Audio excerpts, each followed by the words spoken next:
Рахмат. Сөз кезеги урматтуу депутат Касымалиева Аида Камчыбековна. Рахмат, Мирлан Исахбекович. Саламатсыздарбы, урматтуу кесиптештер. Ашырбек Мойдунович жакында эле Чүй облусуна караштуу Москва районунун Садовый айылынын тургундары менен жолугуп, ошол жолугушууда кат менен кайрылышты. Айыл өкмөттүн кызматкерлери тарабынан жерлер мыйзамсыз берилип жаткандыгы тууралуу фактылар өтө көп экен. Мен бир-экисине эле кайрылсам, МТФ 1-дин жанында жайгашкан көп кабаттуу үйдүн айланасындагы жерлерди батирлердин жашоочуларына өткөрүп берүү үчүн 2010 жылы айыл өкмөттүн стат катчысы Асадова жашоочулардан 10.300 сомдон чогултуп берүүнү суранган. Ага тиешелүү акча чогултулуп берилген. Асадова алган акчасын тастыктаган эсеп дүмүрчөгүн берген. Ал кадастрдык тиешелүү документтерин даярдап, жайыт катары пайдалануу үчүн берген. Бирок ошол эле жерди азыр негизги маселе ушул болуп атат. Ошол айыл өкмөткө караштуу тургундардын жерлери эмнегедир Малабаев Т деген жаранга 2018 жылы берилип кетет.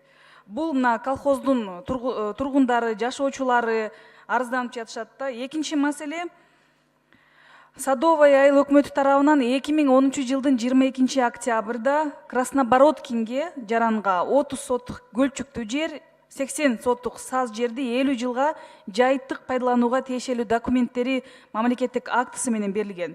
Бирок ушул эле жерлер башка жаранга мамлекеттик акт түзүлүп, Краснобородкинге маалымат билдирилбестен башка жаранга жеке менчикке берилип кеткен. Учурда бир эле жерге эки адам ээлик кылып, экөөнө тең тиешелүү документтер бар болгондугу абдан кызыктуу.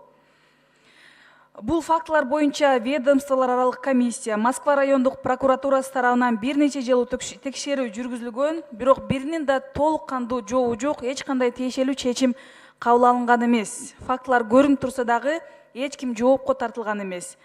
Буга байланыштуу ушундай маселелер ар бир айыл өкмөттө кездешип жатат. Кечээ башкы прокурорго берилген суроолордун басымдуу бөлүгү дагы ушул жерлерге байланыштуу мыйзам бузууларга арналды да. Мына ошондуктан протоколдук тапшырма, Ашырбек Мойдунович, ушул айыл өкмөткө, айыл өкмөттүн ишин, каржылык, чарбалык ишине аудит жүргүзүшү керек.